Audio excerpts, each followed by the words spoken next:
Il y a un mois à peu près, Coinbase entrait dans le S&P 500. Quel message cela doit-il envoyer aux professionnels de l'investissement en France? C'est la question que nous abordons dans l'écho des cryptos. Et pour en parler, nous avons le plaisir d'accueillir sur le plateau de Smart Patrimoine Laurent Envion. Bonjour Laurent Envion. Bonjour Nicolas. Bienvenue sur le plateau Smart Patrimoine. Vous êtes directeur innovation et directeur du développement chez DLPK. Vous êtes également vice-président de l'ADAN. Alors, ça fait effectivement un mois que Coinbase est entré dans le S&P 500. On le rappelle, un Coinbase, plateforme d'échange de crypto, qui entre dans le club des 500 plus grosses capitalisations boursières aux États-Unis. C'est une victoire pour l'écosystème quelque part. Ça veut dire que maintenant, effectivement, on a quelque part des lettres de noblesse financière pour la plateforme.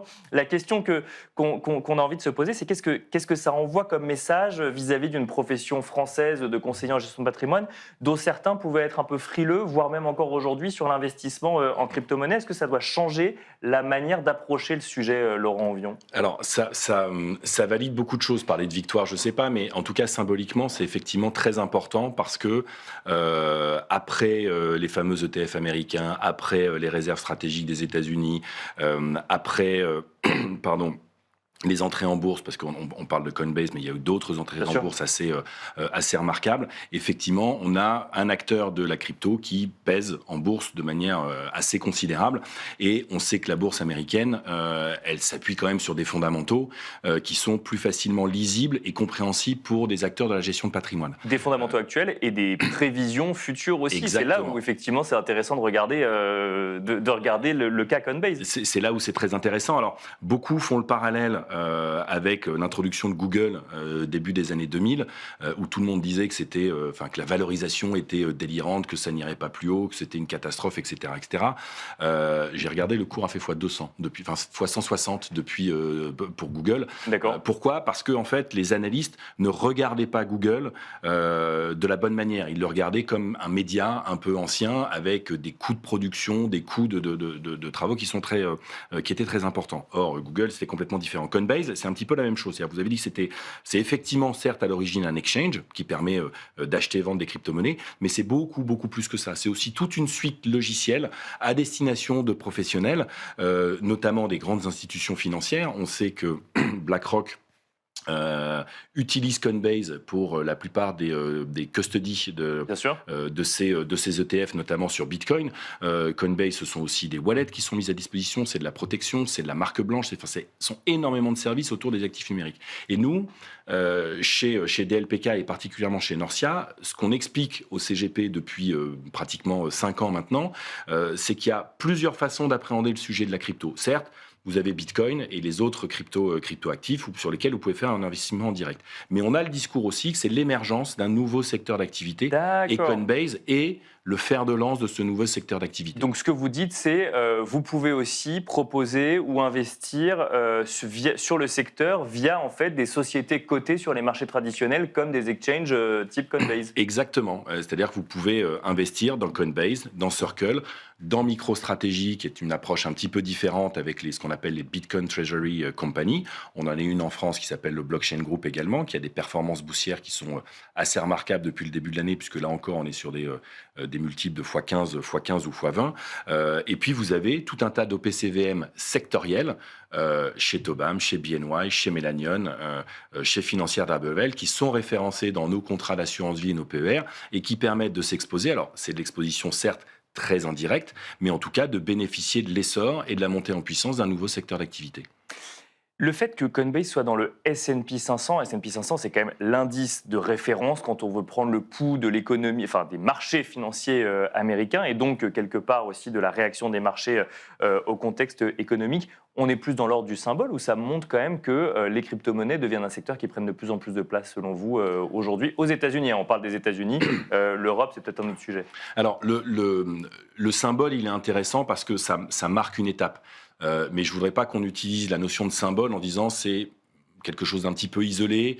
Voilà, symboliquement, ça aura lieu une fois et puis c'est terminé. Moi, je pense qu'au contraire, c'est le début d'une formidable croissance sur ces acteurs, des actifs numériques au sens large. Derrière Coinbase, vous avez Circle qui a fait, donc Circle qui est émetteur de stablecoin, qui a fait son introduction en bourse il n'y a pas longtemps. Et j'ai déjà cité quelques acteurs. Et vous avez énormément d'investissements aujourd'hui dans le private equity qui se font sur les activités de la blockchain. Et on sait que, notamment aux États-Unis et en Asie, les acteurs du private equity visent l'entrée en bourse à un horizon 2, 3, 5 ans. Et donc, on va avoir dans les 3 à 5 années qui viennent des performances et des choses assez intéressantes à suivre pour les CGP, effectivement. Parce que c'est une question qu'on peut se poser quand on est conseiller en gestion de patrimoine. Alors effectivement, il y a différentes façons d'investir. En direct, sur des crypto-monnaies. Alors, vous l'avez dit, on n'a pas forcément besoin d'un CGP pour ça d'ailleurs. Mais après, quand on veut aller sur des ETF ou sur des sociétés cotées, est-ce qu'on a une profondeur d'investissement suffisamment large aujourd'hui pour faire sa sélection ou en fait on reste sur les 3 mêmes ETF et 4 mêmes valeurs boursières? On a une profondeur intéressante. Nous, chez Norcia Invest, en référence, alors évidemment, vous avez accès à l'ensemble des marchés financiers mondiaux, donc que ce soit aux États-Unis, en Asie et en Europe, évidemment. Et sur les ETF, alors on sait que les ETF américains ne sont pas accessibles en Europe, mais vous avez des acteurs comme CoinShare, iShare, 20 Shares qui proposent des produits quasiment équivalents. Oui, c'est ça, il y a quand même des solutions pour ce... Aujourd'hui, si vous êtes concentré sur l'assurance vie, le PER et le compte titre, voire le PEA sur certains actifs, vous avez la possibilité d'investir de manière directe sur les ETP ou les ETN et indirecte sur soit les actions, soit les OPCVM sectoriels.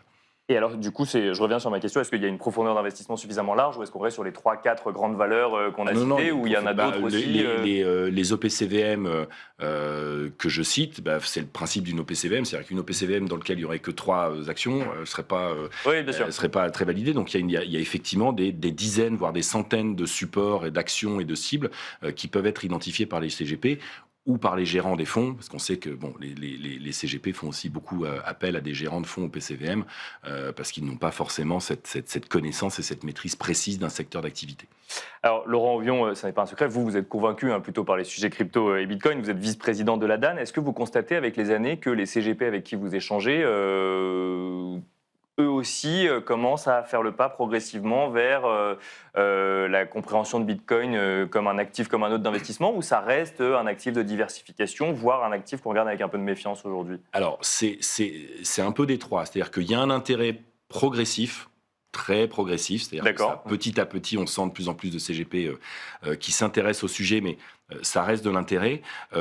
Beaucoup ont compris que c'était de la diversification, c'est-à-dire que si on fait un petit peu, si on regarde dans le rétroviseur, en tout cas les allocations avec Bitcoin ou sans Bitcoin, avec Bitcoin sont beaucoup plus performantes que sans sur un horizon 3-5 ans encore une fois. Donc certains se disent c'est pas idiot d'en mettre quelques pourcents, et d'autres continuent de regarder ça avec un petit peu de défiance à cause de la volatilité notamment. Or, on peut considérer, quand on est en gestion de patrimoine, la volatilité à un horizon justement patrimonial, c'est-à-dire peut-être 3 ans, 5 ans, 10 ans, on va pouvoir écraser cette volatilité avec un peu de patience. Mais je comprends aussi qu'un CGP qui fait investir son client sur Bitcoin à 110 et qui se retrouve 3 semaines après à 88 ait un petit peu de mal à tenir la position et à donner ses explications à son client. Mais ça viendra, ça viendra. Merci beaucoup Laurent de nous avoir accompagnés. Je rappelle que vous êtes directeur innovation et directeur du développement chez DLPK, mais aussi vice-président de l'ADAN. Merci beaucoup. Merci beaucoup Nicolas. Et quant à nous, on se retrouve tout de suite dans Enjeu Patrimoine.